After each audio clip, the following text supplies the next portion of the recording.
Денеска православната црква ги празнува светиот маченик Иполит, светиот Тихон Задонски и преподобната царица Ирина.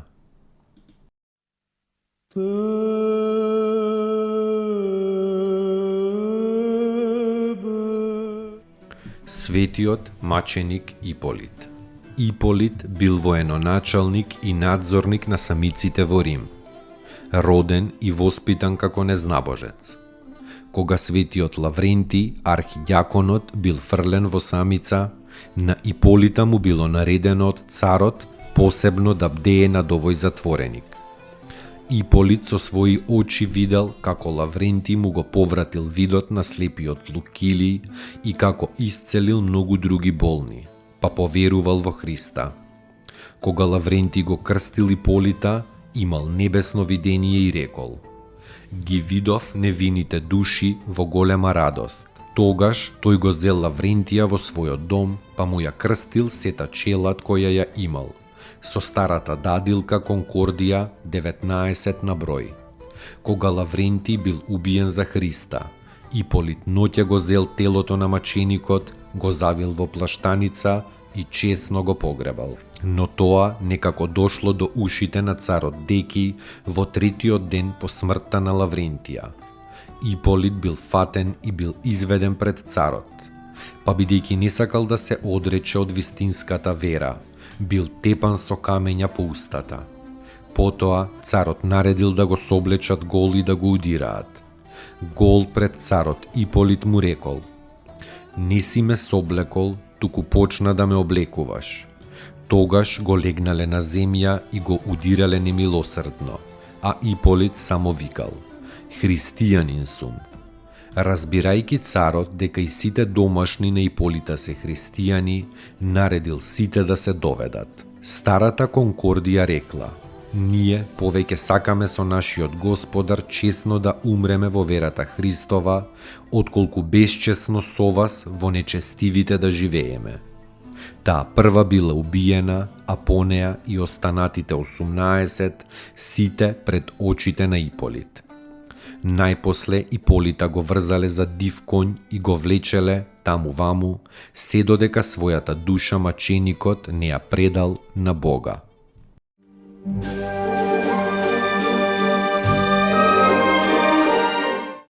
Поуки од светите отци. Пред тајната на човекот, секоја љубов во себе содржи одговорност.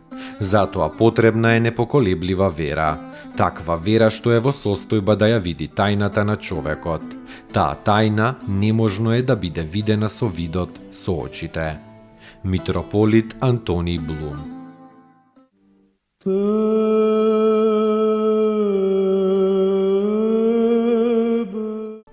Светиот Тихон Задонски или Воронежески. Роден во селото Короцка, во Новгородската губернија во 1724 во прост селски дом. Во својата 34 година примил монашки чин и набрзо поради своите подвизи и големата духовна мудрост добивал се поголема и поголема служба, додека најпосле не бил хиротонисан за епископ Воронежски. Епископствувал неполни 5 години, па поради слабото здравје се повлекол и се населил во Задонскиот манастир. Мирно се упокоил во 1783 во Задонск, каде што и сега почиваат неговите чудотворни мошти. Голем подвижник на руската црква, редок пастир, молитвеник и творец на прекрасни духовни дела. По својата мудрост, светост и подвиг може да се израмни со големите отци на православната црква од древните времиња.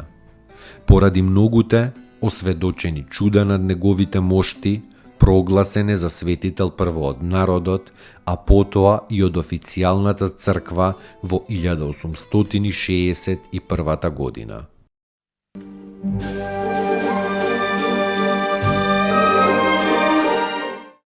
Поуки од светите отци.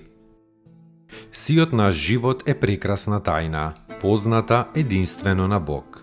Тој се одвива чудесно по некаков таинствен план, кој што не го забележуваме и не го разбираме. Секогаш и во се постои некаква поврзаност на околностите, но целта на таа поврзаност нам не ни е позната. Ние го сфаќаме значењето на оваа или онаа ситуација, но во сето тоа постои длабока смисла. Нема ништо случајно во нашиот живот. Преподобен Варсануфи Оптински.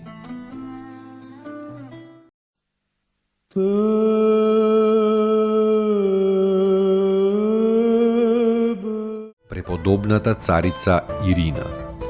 Во монаштвото била наречена Ксенија, жена на царот Кало Јован, освен по своите монашки подвизи и многуте добри дела, прочуена и поради тоа што го основала манастирот Седржител или Пантократор во Цариград, еден од најславните и најубавите манастири во Цариград.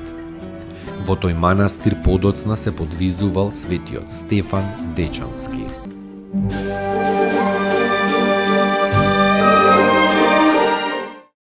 Поуки од светите отци. Потребно е да почекате. Бог делува, но тој има свој собствен ритам. Бог делува трпеливо и природата исто така. Цветот ќе се отвори кога ќе дојде времето. Се менува, но со сосема поинакво темпо од она на кое нашето избезумено општество се навикнало. Оваа трчаница, оваа паника, овој бранд што сите нас не прави толку забрзани, воопшто не го допира Бога. Бог не влегува во оваа луда ритмика, тој се движи во ритамот на својата љубов и на своето трпение. Старец Нектарий Виталис.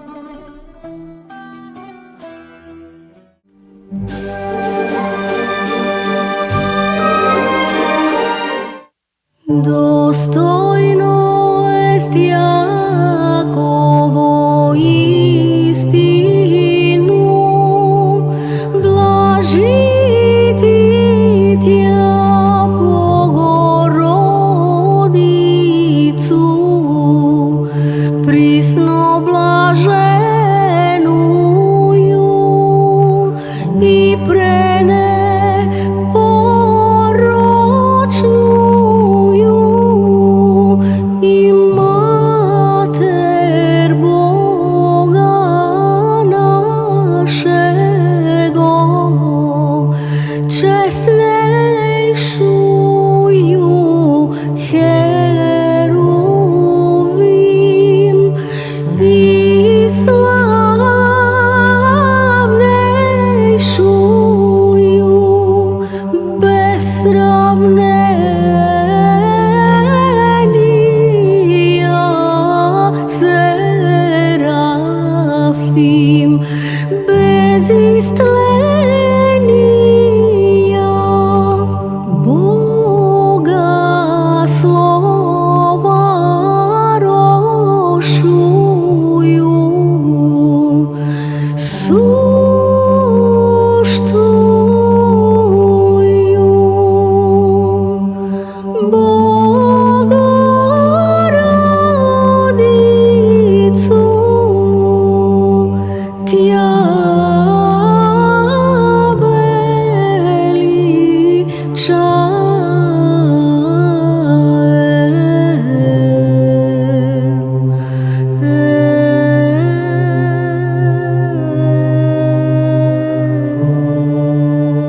vi